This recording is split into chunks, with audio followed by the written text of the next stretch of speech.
রহমানুর রহিম। বর্তমান রাজনৈতিক প্রেক্ষাপটে ভাই, জামাত চুরি করুক আর ডাকাতি করুক, কেউ কিছু বললেন না। জামাতরে চুরি করতে দেন।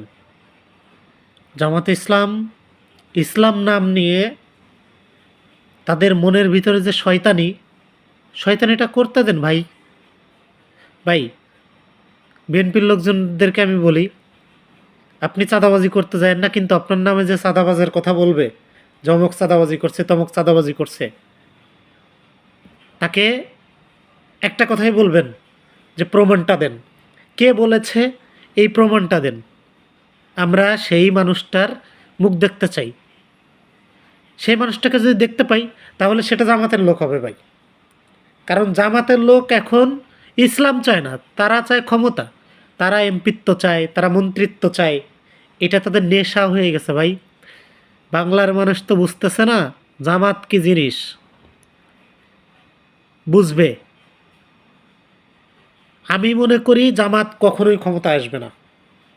যে সমর্থকই বাড়ুক আর যাই হোক, জামাত ক্ষমতায় আসবে না। জামাত ক্ষমতায় আসার আগেই চুরি শুরু হয়ে গেছে। তারা মিথ্যা কথা বলা, জামাত ইসলামের নাম নিয়ে তারা মিথ্যা কথা বলতেছে। তারা সমান অধিকারের কথা বলে। কোথায় সমান অধিকার? তাদের কাছে এতদিন যাবৎ জোট করে ইসলামী আন্দোলনকে এখন সেই পর্যাপ্ত পরিমাণে আসন দিচ্ছে না। আরে ভাই, ইসলামী আন্দোলনে ভোট না থাকুক, জামাতের ভোট দিয়ে ইসলামী আন্দোলনটা উঠাই নিক, সমস্যা কোথায়? জামাতের ভোট দিক, তাদেরকে দিয়ে তাদেরকে সাথে রাখুক, ইসলামী দলগুলো এক থাকুক। কোথায়? ইসলামী দলগুলোতে এক রাখতে পারলো না, তাহলে তারা কিসের ইসলাম চায়? ইনশাল্লাহ বিএনপি ইসলামের বিরুদ্ধে কোনো কাজ করবে না। বিএনপি শরিয়ার বিরুদ্ধে কোনো কাজ করবে না। বিএনপি এর আগেও করে নাই। বিএনপির সময়ে আলেম ওলামারা সব থেকে ভালো ছিল। বিএনপির সময় সেফ ছিল আলেম ওলামারা। আলেম ওলামাদের ক্ষতিগ্রস্ত হয়েছে আওয়ামী লীগের সময়। আজকে আমির হামজা এত ভালো একজন বক্তা, আমরা এত তারে ভালোবাসতাম। সে কি করছে? সে খালেদা জিয়ার ছেলের নাম নিয়ে ব্যঙ্গাত্মক কথাবার্তা বলছে।